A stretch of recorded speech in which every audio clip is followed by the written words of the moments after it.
नाजरीन, उर्दू ग्राफी में खुश आमदीद। कैसे हैं आप? आज आपके लिए साहिर लुधियानवी की एक खूबसूरत गज़ल लेकर आए हैं। इस गज़ल को मोहम्मद रफ़ी ने भी गाया है।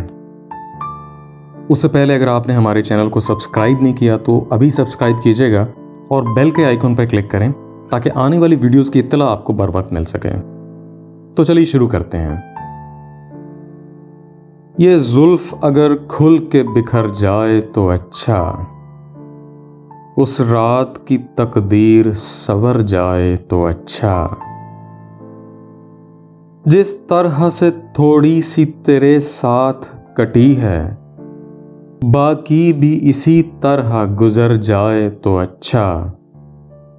दुनिया की निगाहों में भला क्या है, बुरा क्या, ये बोझ अगर दिल से उतर जाए तो अच्छा। वैसे तो तुम्ही ने मुझे बर्बाद किया है, इल्जाम किसी और के सर जाए तो अच्छा। क्या बात है साहिर लुधियानवी की। आपको ये गज़ल यकीनन पसंद आई होगी। अगर पसंद आई हो तो इस वीडियो को लाइक ज़रूर कीजिएगा, इससे हौसला अफजाई होगी। बहुत शुक्रिया।